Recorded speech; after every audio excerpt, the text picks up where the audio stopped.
Hello everyone. अब हम लोग देखते हैं कुछ फॉरसेप्स के बारे में। ठीक है, जो कि मिशन परिचारिका बुक में दिया हुआ है इमेजेस के फॉर्म में। पहले देखते हैं, ये है आर्टरी फॉरसेप्स। ठीक है, ये आर्टरी फॉरसेप्स है। उसके बाद है ये सेकेंड नंबर में है नीडल होल्डर। नीडल होल्डर का use in wound suturing for holding the needle for wound closure. ये क्या है? निडिल होल्डर है। इसमें क्या होता है, इसमें जो है इसके बीच में जो गैप है, इसमें निडिल को होल्ड करते हैं किसी भी घाव को क्लोज करने के लिए। ठीक है, also use for other surgical procedures. कुछ अगर दूसरा सर्जिकल प्रोसीजर्स हो रहा है तो उसमें भी हम निडिल होल्डर का यूज करते हैं।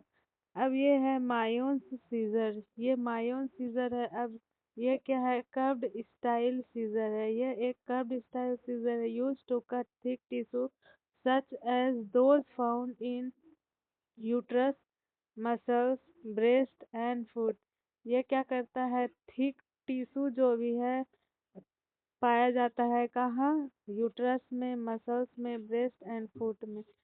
इसका यूज यहाँ होता है। ठीक है, मायोन scissor used for dissection are placed in tissue with the tips closed। Mayo scissor जो है डायसेक्शन में यूज होता है। ऐसे मतलब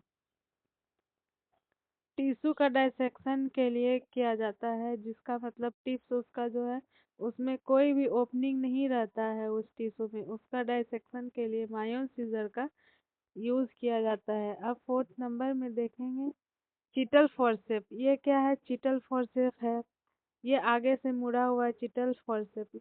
इसका used to remove sterilised instruments from boilers and formalin cabinets. The forceps are placed in container of methylated spirits denatured when not in use.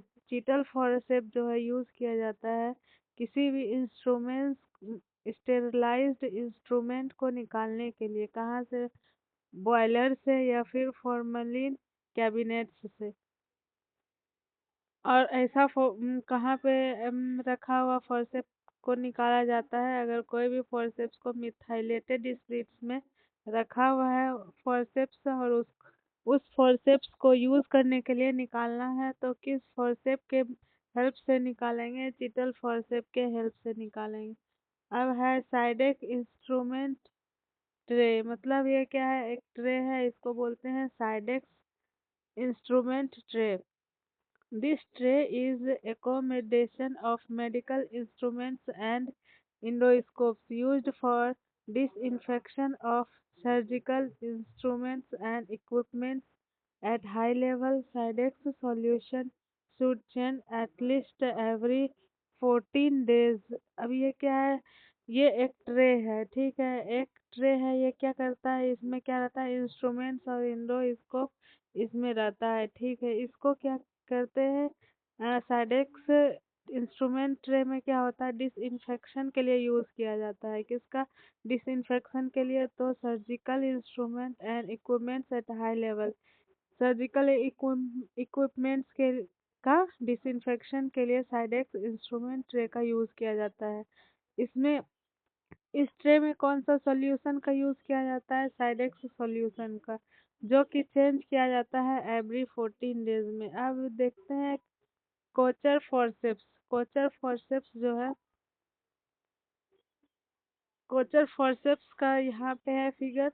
और ये क्या रहता है? आगे से थोड़ा सा मुड़ा हुआ रहता है ये कोचर फॉरसेप्स। अब देखते हैं Kocher forceps. Kocher hemostatic forceps are forceps have teeth and serrated jaws that clamp the blood vessels tightly and do not let them slip.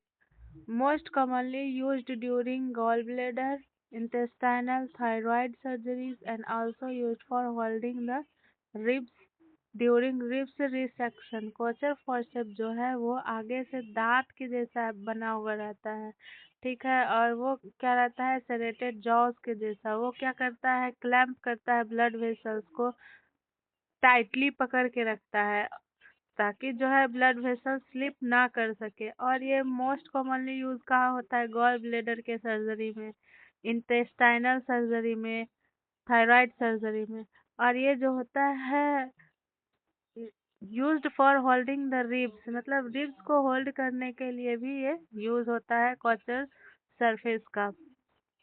अब ये क्या है, Kocher surface, Kocher forceps use to grasp heavy tissue और clamp large blood vessels to control bleeding. मतलब Kocher forceps use किया जाता है bleeding को कंट्रोल करने के लिए।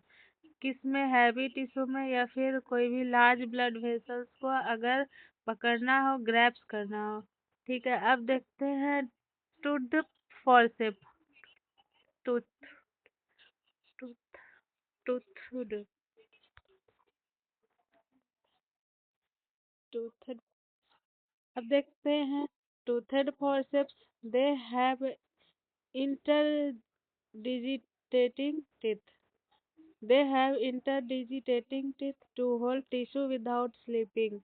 ये क्या है, ये टूथ, इसमें क्या होता है कि इंटरडिजिटेटिंग टूथ इसमें पाया जाता है। ठीक है, जैसे कि इसके बीच में मतलब कुछ गड्ढा टाइप का टीथ के जैसा इसका जो होता है आगे में रहता है। और ये यूज किया जाता है किसी भी टिश्यू को होल्ड करने के लिए, विदाउट स्लीपिंग, मतलब बिना फिसलन के, used for holding and manipulating the delicate tissue and used during wound suturing and suture removal.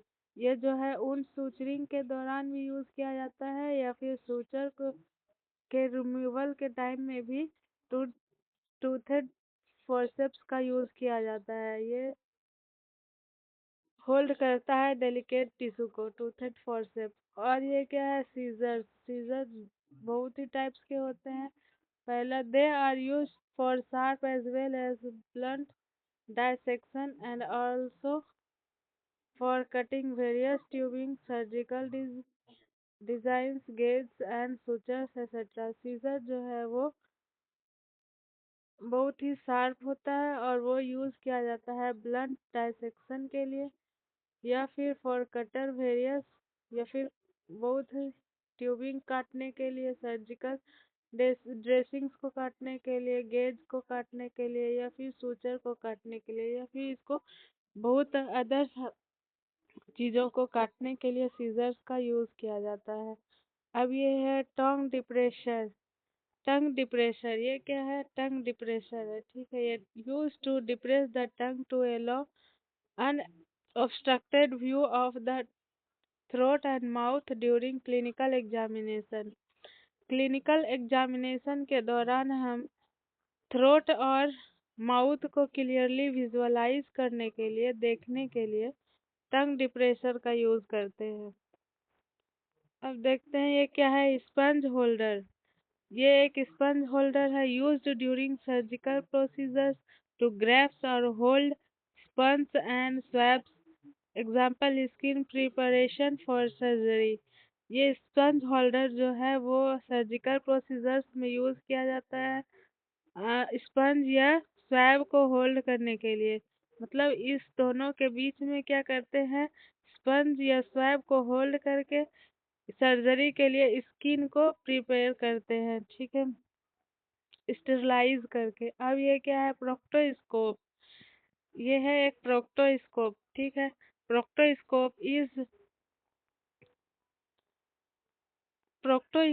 Is OPD based medical procedure used to examine the anal cavity, rectum or sigmoid colon with an instrument called a proctoscope। Proctoscope एक OPD based medical procedure है। ठीक है, proctoscopy क्या है, एक OPD based medical procedure है। उसमें क्या होता है, anal cavity, rectum, sigmoid colon को विजुअलाइज किया जाता है इंस्ट्रूमेंट के थ्रू, हेल्प से। कौन सा इंस्ट्रूमेंट यूज होता है इसमें, proctoscope. Use to diagnose haemorrhoids, polyps, rectal bleeding etcetera. Proctoscope के हेल्प से हम क्या डायग्नोस करते हैं, कोई हेमरॉइड्स तो नहीं है, पॉलिप्स तो नहीं है, रेक्टल ब्लीडिंग तो नहीं है, और भी बहुत सारा अगर मेडिकल इशू है तो। During proctoscopy place the patient in knee chest position.